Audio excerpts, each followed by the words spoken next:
Welcome to Vertical Pursuit. This is a podcast that is mostly designed to grab guys, but also, we know, by grabbing a lot of men and hopefully giving them some good practical advice, and I don't want to say, again, intervention so much, but it tends to make their wives or girlfriends or friends around them happy as well. And I was talking with, by the way, thanks David Ward, who's here on production, Nick Livingston, Colton Myers. Thanks guys always for your help. David and I were talking before the podcast today just about the value of it. And we're talking about, we've talked in recent episodes about men in isolation and men under attack and kind of the discomfort some guys have with reaching out to other guys and asking difficult questions. Yeah. In a way to try to bring them into community, because we've talked so much about the reason that we've done this podcast and are doing this podcast is to get guys into community, to get them in a band of brothers into cohorts. Well, let Vertical Pursuit be that. So if you're, as we've said before, you can download the Vertical Pursuit app and then send that app. You can text it to somebody, and that's where you can find the podcast, which, by the way, is also a video podcast. Let that be kind of your entry point. And if they don't write anything back, then ask them about it later. But sometimes if it's difficult, that idea of, hey, I know we're hanging out at the bar and we're chasing babes, but I want to ask you some serious, tough questions. I know that's tough. And I know for a lot of guys that's hard. And you're worried about how it'll be received. Yep. And you're worried about how they'll judge you for that. So hopefully tools like this, even this podcast, can be an entry point for maybe a deeper discussion. Mike Barrett, Mike Tatlock. Mike is a pastor and an NBA team chaplain. If you haven't been with us before, and we've been friends a long time and started this after we used to sit out over a fire, and whether it be on a hunting trip or a fishing trip or whatever, and talk about some things. And we had another friend of ours say, gosh, man, guys need to be in these discussions. They need to have these fireside chats. And so we decided to do this. And hopefully the gift of communication is something that comes pretty easily to both of us. And segueing to today's topic, and that is about spiritual gifts. And I hate that term. I know it's a generic term. But what I'm talking about is a term or a phrase that we hear used sometimes in order to inspire men is how you leverage what you have. And leveraging your gifts, we always hear, hey, share your gift. Leveraging your spiritual gift is the way I'd like to put it, because we're all gifted in something, not always the same thing, clearly. But how do we truly leverage? And everybody knows in business how you leverage a relationship, how you leverage an experience, how you leverage a situation that will benefit you, maybe financially, and that's business. But let's go deeper than that. And how we perhaps leverage all we have for others, or for, as we would say in a Christian world, how would you do that for the kingdom? Leveraging all that you are. What's the rest of that phrase? You have that on something. I do. Leverage all you have. Right. Risk all to be all, maybe is it. what I've seen before. And I think that's kind of where we're at. But when it comes down to leveraging, and I know you've done a recent series on how we leverage our gifts, how we leverage everything. It's such an important topic today. It is. For everybody, but for our audience, hopefully, the men who do tune in and listen. I want them to understand, and maybe we can give them some practical ways on how they leverage their all. Well, I think whenever we talk about leveraging, like you said so well, we all know what leveraging is. We use it in the terms of business, and we use it in the terms of relationships. I like to start the conversation leveraging with regrets. Every guy that's listening right now, depending on your age, even if you're 18, 19, 20, you can look back and go, man, why did I do that? And what was that about? I wish I could go back and change that. But I'll tell you what, you get into your 40s, 50s, 60s, 70s, 80s, that's only going to increase more and more. Looking back over your life going, did I make the most of my life? Did I chase after the things of the world? Did I chase the ladder, executive ladder? Did I chase, the wealth ladder? Did I go out there and I accumulated? I got the 401s and I got all the other retirements. I got all the securities. I got the investments, the house. I got all the toys. And I still wake up going, man, am I really living my life for what matters? And I'll tell you what's taking a lot of guys out right now is a harsh reality. They're waking up going, what is my life for? Mm-hmm. Does it matter for anything? Am I making a difference? And at some point you're going to ask the question, do I have any legacy? Am I going to be able to look past my own life and go, did my life even contribute to something? That's the context of leveraging is, am I making every ounce of my life matter? Why do you think that is right now such an issue that has taken guys out? Why today? Why now? I mean, Yeah. And I've heard and I keep trying to grab cliches and I'm missing on them, but what is it? Hard times create tough, man. I guess my whole point is, and some people have talked about, are we coming through a really easy time where all of a sudden everybody's soft? Yeah. And then you're having to discover, what have I truly done and what have I truly left, as you talked about legacy. But I am curious, what do you think the issue is right now? Because we know the guys, and we've talked a couple episodes about the suicide rate among men, 40 to 60 is brutal. So what is causing this? Take that one. We'll take a few of those, break these down. So the first one you talk about is, guys that are looking at their life, taking their life, 70% of middle-aged guys. Why is that? Because you feel like your life doesn't matter. You feel like your life doesn't amount to anything. And these are successful men, by the way. You've even mentioned that in some of the statistics. These are guys who have it all by the world standards, and they wake up one day and they go, you know what? Man, I didn't invest in my family. I didn't invest in my marriage. I didn't invest in the things that go way beyond just the material things. And so there's a sense, again, it comes back to that regret. And I think there's also the last couple years with COVID and what that did to disrupt a lot of lives. Like, I know people who were forced to shut things down. They were forced to have to slow down, and they took inventory and they went, my gosh, my life was so busy and I was running around, busy, hectic, flying all over the place, and I was chasing things. And then all of a sudden this COVID thing forced me to slow down, and now I'm taking a different perspective. And I'm kind of going, man, do I want to just busy my life again? I mean, is it worth it? So I think there's a lot of introspect that's happening now. And then I think also there's just this increase of a very prosperous nation. And there's a good side of that. God does love to bless and make us prosperous. But if we worship prosperity, that's a different thing. If we make prosperity the chief goal of our life, what I aim after, what I push myself to, you wake up one day having it all, realizing you actually have nothing. And I think we're seeing on the other side of a very wealthy country, a lot of measures of success and the metrics that we typically use for that. I think a lot of guys are waking up going, that didn't do it, man. That didn't make my life more meaningful. So what do I do now? So I think that's all of those things are stirring up inside of us. That, am I living my best life now? Am I living my life with purpose? Am I leveraging my life? So how does one then step into this leveraging business? I mean, because that's, and for me, people will tell me at times, and I guess because I was an NBA broadcaster and somewhat regionally known, I know a lot of people. And so that invitation, when I'm talking to somebody and they know who I am, and that doesn't happen all the time now as much as it used to, because I haven't done it for 4 years. But I think I'm pretty good at leveraging relationships. Yeah. And I don't mean for my own gain. I mean, I try to always have my antenna up in a situation where, and it can be a business thing where somebody says, I do this. And I say, well, I know a guy who, hey, would you introduce me? And that happens a lot. And there's nothing to be gained in that for me financially. Right. But it makes me feel really good. Yeah. To connect people and to leverage, maybe leverage, I don't know. I don't want to say status, my platform. Yeah. Because you have a platform too. Yeah.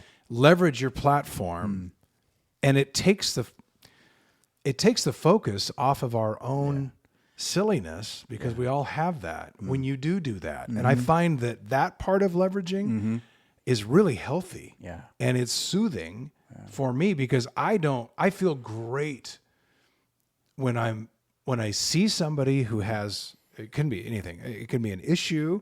I mean, I've got a friend who's a chiropractor, and I see somebody, and and then they come back and say, he's the best. I go there all the time. I love that. Yeah. But in terms of how you leverage the relationships to make them better, I find that's really healthy for me. Yeah. And I get a lot out of that. Absolutely. It goes back to this like very intrinsic thing. We were created, God created us with a purpose in mind. And when you discover that purpose and you live it out, your life is just more fulfilling. It's that sense of, man, there's meaning, there's purpose, there's value, all of those things. And so one of the favorite things I love to do is help guys figure out who God created them to be. Now use that for something beyond just yourself. And when you do that, it's so rewarding and it's eternal, right? I mean, think about this. I can go out and make all the money in the world. When I die, I can't take it with me.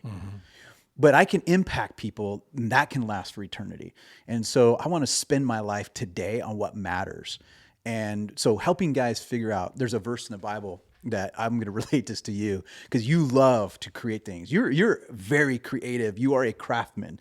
You know, you have in your man cave, in your garage, I mean, you got your workbench, you've got the tools laid out. I know you love to build things. It's therapeutic. It is therapeutic.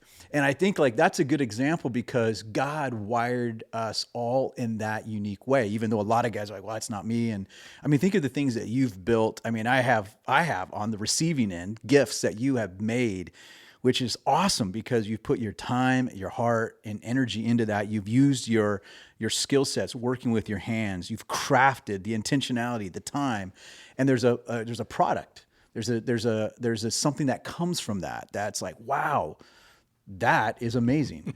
And then comes the pressure, which I hate. I have to tell everybody when I make stuff, and I'm making it for them, but I get a lot out of it too. But then it's like, Barrett's here. We better hang this up really fast because he's pulling in with his wife. And I always tell people, you don't have to. If this ends up in the garage sale next week, I really don't care. It was more about here. Yeah. And then I don't expect you to hang it on the wall. So anyway. Well, it's cool. I do have to preface that. So well, I know you say that. I know that you put stuff up when I do. in. Like, in fact, that rustic wood American flag up there, which I think is awesome. You made that. It's the coolest thing ever. And even in my office at the church is you took these license plates and some of them have very significant value. You went out of your way to find even specific license plates, but the way you crafted it in the shape of the Sims fish, because, you know, that's something that we both enjoy. And I'm like, man, that's a piece of art. That's pretty sick. But you craftsmaned it, you workmaned it, you used your skill sets. And there's a verse in the Bible that says we, like humanity, men, we are God's craftsmanship. I love that. And God's this master artist, and it's like God's in the garage of heaven, and he's thinking of Mike Barrett, he's thinking of Mike Tatlock, he's thinking of every guy that's listening right now. And the verse that says, we are God's craftsmanship, and it says we were created to do good works, which he prepared in advance for us to do. So this is the trippy part. Before every guy that's listening right now, before you were even born, before the earth even existed, God had you in mind. And he's going to shape you in such a way, craft you in such a way, so uniquely that when you use that uniqueness, you step into your destiny that he created for you. And then when you do that, it's like this intersection, and there's meaning and purpose and value. Our lives come alive, and that's what we want to help every guy be able to do. Discover who they are. And by the way, God doesn't just use the good things. You know, I think of like a mosaic. Everybody can think of a mosaic. Yeah. A mosaic is a beautiful piece of art, and it's in a gallery or it's in a cathedral, and everybody looks at Michelangelo, these great artists, and you see these mosaics, but they're made of broken, sharp pieces. And that's that are otherwise worthless. Exactly. And I think every guy's life, God doesn't just use our polished areas I think a lot of guys will focus sometimes too much on their strengths. And we need to do that, but also know that God will use those weaknesses. How many friends do we have that have rap sheets? Dudes have been spending time in prison.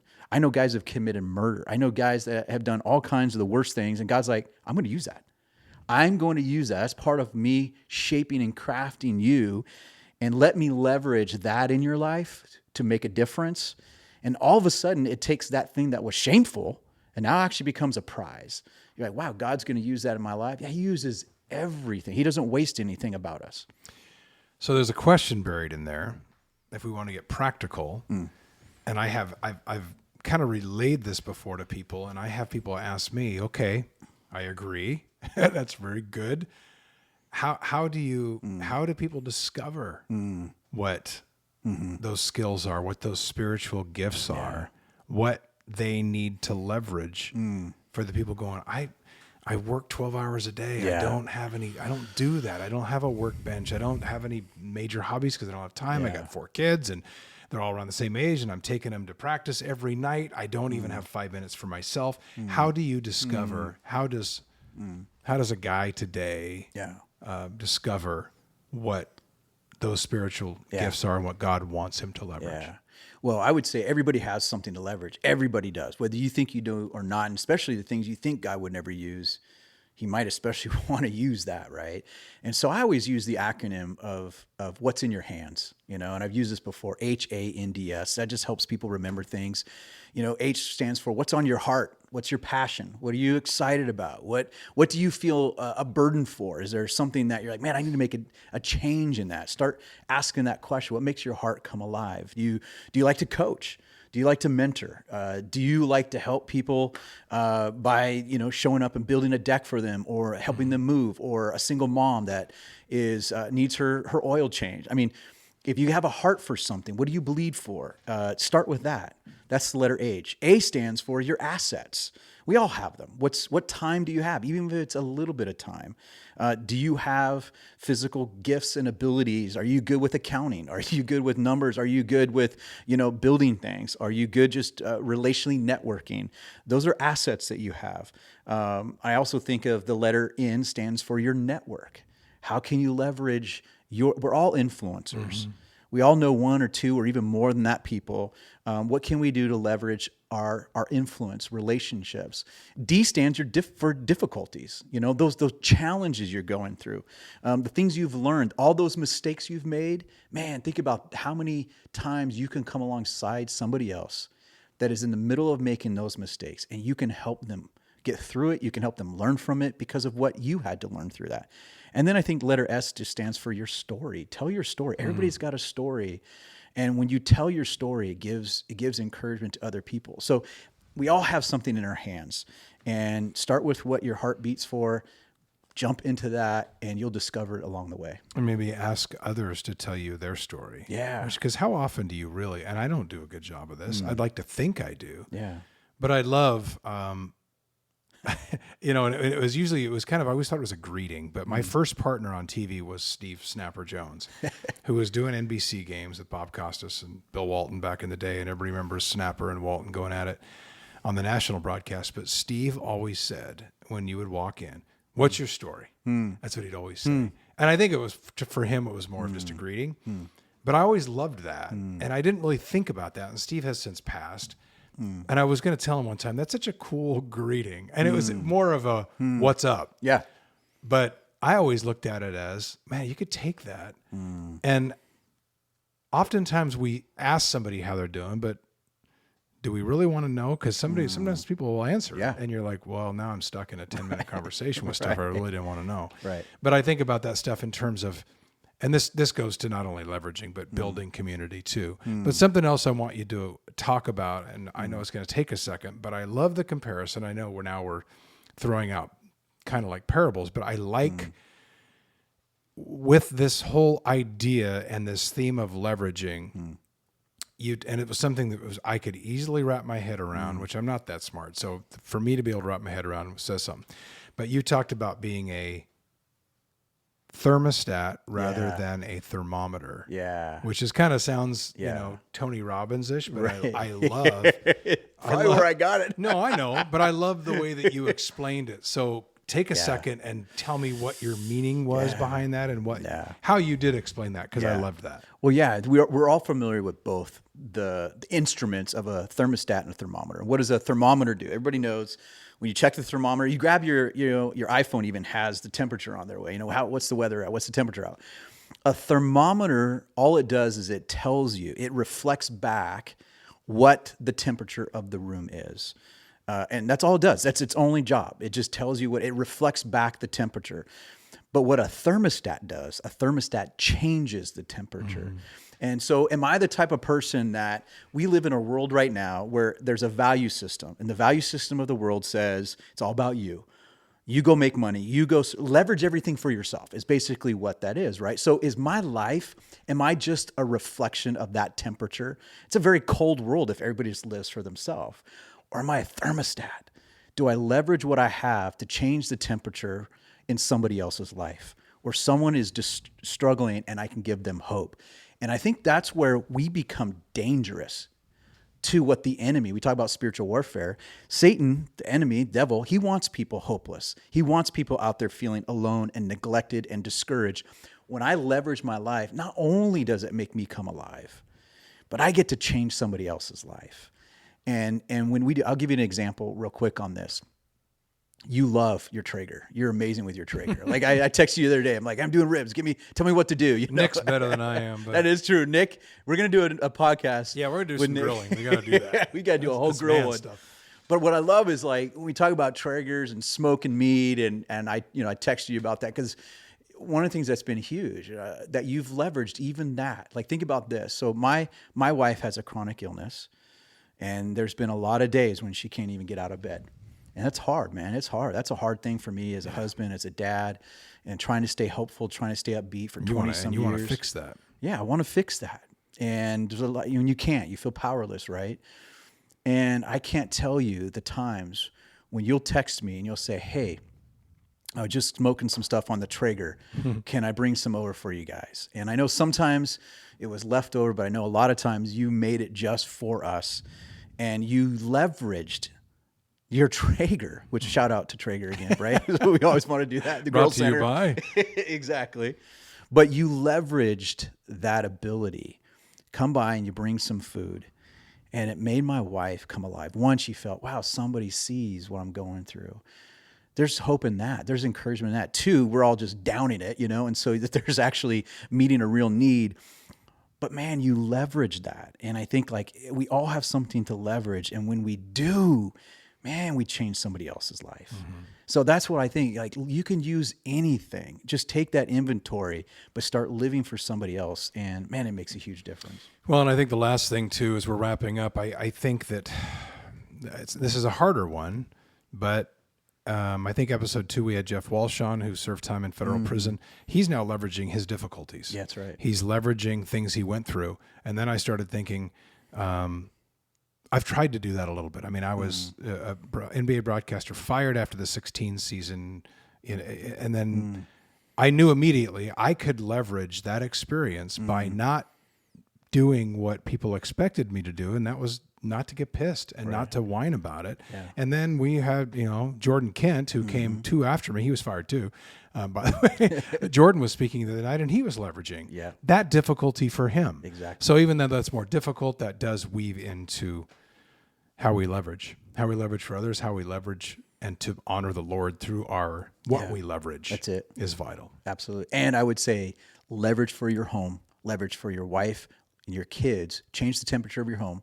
You can change the temperature of the places you work, and you can change the temperature of your city. You can change the temperature of your community.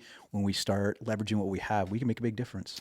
Well, we thank you for listening. We encourage you to subscribe to our podcast. We're available on Spotify, iTunes, on YouTube. You can get the video broadcast. You can download the Vertical Pursuit app. He wrote a book about Vertical Pursuit, which is really a great way of, and it isn't just for men, but I think that's maybe your target audience, and it's all about discipleship, cohorts, and bringing guys alongside you, and there's some pretty practical ways to do that, because that is vital, that's rewarding, and that is how you leverage. So anyway, we hope to see you again soon. We appreciate the time you spend with us. Continue to spread the word, and we'll see you next time on Vertical Pursuit. We invite you to subscribe to our podcast, comment, or message us, and check out our website at verticalpursuit.org. Download the VP app and check us out on Instagram, Twitter, and Facebook.